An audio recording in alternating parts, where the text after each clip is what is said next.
అదుపు తప్పిన రాష్ట్ర కూటమి సర్కార్ పరిపాలనపై ఆంధ్రప్రదేశ్ మాజీ ముఖ్యమంత్రి వైఎస్ఆర్సీపీ పార్టీ అధినేత జగన్మోహన్ రెడ్డి గారు చాలా సీరియస్గా ఉన్నట్టుగా సమాచారం అందుతుంది. రోజు రోజుకు విపరీతమైన స్థాయికి తీసుకెళ్తున్న టీడీపీ కూటమి నేతల అరాచకాలు ఎండగట్టడమే లక్ష్యంగా పెట్టుకుని అడుగులు వేయాలని, తాజాగా అంబటి రాంబాబు గారిపై జరిగిన దాడిని చాలా తీవ్రంగా పార్టీ ఖండిస్తూ వస్తుంది. జగన్మోహన్ రెడ్డి గారు మొదటి నుంచి కూడా చెప్తున్నది ఇదే. పార్టీ పరంగా ప్రశ్నిస్తే ప్రశ్నించండి తప్ప దాడులు చేసే పరిస్థితికి రావద్దండి. ఇప్పుడు ఈరోజు మీరు ఈ ఇత్తనమే రేపు పొద్దున చెట్టై మొలుస్తుంది, అప్పుడు మీకే ఇబ్బంది అవుతుంది.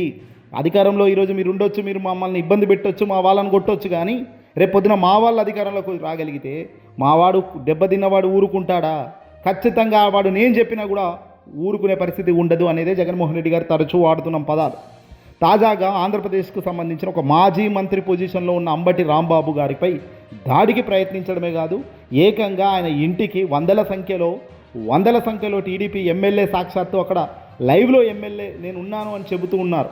నేను కావాలనే ఈ కక్షపూరితంగా అడుగులు వేస్తున్నామని చెప్తూ ఈ రాంబాబు గారిపై దాడికి చేశారు.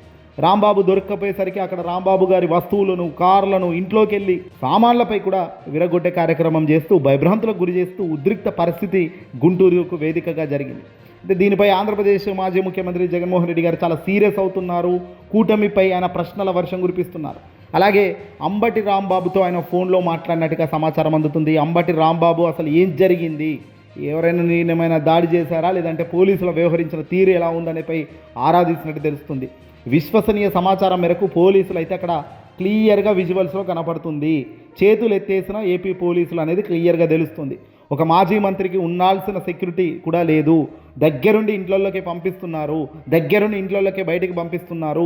విజువల్స్ క్లియర్గా కనబడుతున్నాయి. పోలీసులు తలుచుకుంటే అక్కడ 2 నిమిషాల్లో ఆ ప్రజలను కొట్టేసి, అంటే తరిమేసి లాఠీచార్జ్ చేసి అక్కడ ప్రశాంత వాతావరణం తీసుకురావడానికి 2 నిమిషాల సమయం సరిపోతుంది వాళ్ళకు.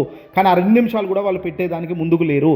క్లియర్ ఇండికేషన్స్ ఉన్నాయి, క్లియర్గా పైనుంచి ఆదేశాలు ఉన్నాయి. దాడి చేస్తారు, మీరు కామ్గా చట్టం ఉందా అంటే ఉంది అనేటట్టుగా మీరు అక్కడ ఉండి చక్కదిద్దండి తప్ప మీరు పెద్ద హడావుడి చేసి మీరు ఓవర్ యాక్షన్ చేయకూడదు అని వాళ్ళకు క్లియర్ ఆదేశాలు బహుశా ఉన్నట్టున్నాయి. వాళ్ళు కూడా చేతులు ఎత్తేసే ధోరణి అక్కడ స్పష్టంగా కనబడుతుంది. కేవలం చంద్రబాబు నాయుడు గారి పైనుంచి ఆదేశాలు ఇవ్వడం, ఏకంగా అంబటి రాంబాబును చంపేందుకు కర్రలతో, కత్తులతో కూడా దాడి చేసేందుకు అక్కడ ప్రయాణించడం, ఏకంగా ఇంట్లోకి వెళ్ళి తలుపులు బద్దలు కొట్టేదాకా పోయింది పరిస్థితి. అంటే ఈరోజు రాష్ట్రంలో ప్రజాస్వామ్యంలో ఉన్నామా లేదంటే జంగిల్ రాజ్యంలో ఉన్నామా అని ఇటీవల జగన్మోహన్ రెడ్డి గారు అన్న మాటలైతే ఇప్పుడు స్పష్టంగా గుర్తు చేయాల్సిన అవసరం ఉంటుంది. ఇది కేవలం జంగిల్ రాజ్యంలోనే ఇలాంటివి జరుగుతాయి. ప్రజా సమస్యలు, ప్రజా రాజ్యాంగంలో ఉన్న ప్రజలు చేసే పనులైతే ఇవి కావు. ఇవి పూర్తిగా ఇత్తనాలు ఇత్తుతున్నారు భూమిలో. ఇవి రేపు పొద్దున చెట్టు అవుతాయి. ఈ చెట్టుకి అయ్యే కాయలు కూడా ఫలితం చంద్రబాబు కూటమి ప్రభుత్వమే చూడాల్సిన పరిస్థితి వస్తుంది. ఈరోజు కూటమి అనాలా, టీడీపీ అనాలా అనేది కూడా ప్రశ్నార్థకమే. చంద్రబాబు గారిని ఏదో అంబటి రాంబాబు బూతులు తిట్టాడని, అంబటి రాంబాబు అలా ఇలా మాట్లాడతాడని ఏకంగా అంబటిని చంపుతామని పోతున్నారు. ఇదే అంబటి రాంబాబు గారిని సాక్షాత్ ఒక మహిళ డాష్ అనే పదాలు నడి రోడ్డు మీద పోలీసులు ఎదుట మాట్లాడుతున్నప్పుడు పక్కకున్న పోలీసుడు కూడా సపోర్ట్ చేసే పరిస్థితి లేదు. పక్కకున్న పోలీస్ సిబ్బంది కూడా ఈరోజు ఎందుకమ్మా అలా మాట్లాడుతున్నావు అని అనే పరిస్థితి లేదు. అంటే ఒక ఆడవాళ్ళు ఏదైనా అనొచ్చు, ఎంత దాకైనా పోవచ్చు, ఎంతటి వ్యక్తినైనా ఎంతటి దారుణమైన భూతన అనొచ్చు. ఇది కరెక్ట్ సాంప్రదాయమేనా? ఇక అంబటి రాంబాబు గారు ఏమన్నారు ఏంటి అనేది దానిపై కూడా అంబటి రాంబాబు క్లారిటీ ఇచ్చారు. తనకు నోరు జారి ఒక పదం, అక్కడ మహిళ ఎవరో నన్ను చాలా దారుణమైన బూతులతో తిడుతుంటే అక్కడ ఉన్న పరిస్థితి ఎమోషన్ కంట్రోల్ చేసుకోలేకపోయాను. నేను ఈ ఏజ్లో, ఈ పరిస్థితుల్లో నేను కూడా కాస్త నోరు జారి ఒక మాట అనడం జరిగింది. దానికి నేను క్షమాపణలు చెప్తున్నాను. కానీ ఏకంగా నాపై ఇంటిపై దాడి చేయడం ఏంటి?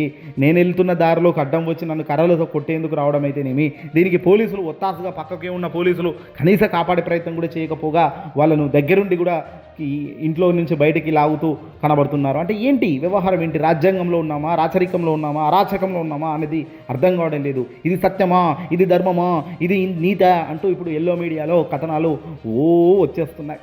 వాస్తవానికి వాళ్ళకు ఒక అద్భుతమైన అవకాశం దొరికింది ఎల్లో మీడియాకు.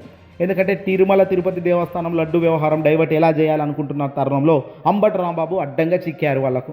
సో దట్ అంబటి రాంబాబును వాడుకొని అంబటి రాంబాబుపై అటాక్ లేపి దీని నుంచి పూర్తి డైవర్షన్ పాలిటిక్స్ చేస్తున్నారు. ఈరోజు అసలు టాపిక్ డైవర్ట్ అవుతుంది.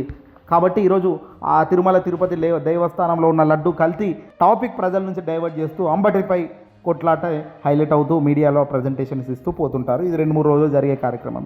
ఏదేమైనప్పటికీ కూడా సత్యం ఏందయ్యా అంటే ధర్మం గెలిచేదానికి పరిస్థితి లేదు. ధర్మం ఉన్నప్పటికీ ధర్మం వైపు నిజాయితీ అనేది లేదు. ధర్మం వైపు ప్రభుత్వం అనేది లేదు. ధర్మం వైపు నిలబడ్డ తీరులో అధర్మమే ఉంది. కాబట్టే ధర్మం ఉన్నప్పటికీ గెలుపు లేదు. ధర్మం ఉన్నప్పటికీ ఓటమి చవి చూడాల్సిన పరిస్థితి వస్తుంది. ఇలాంటి గొడవలు చూడాల్సిన పరిస్థితి వస్తుంది.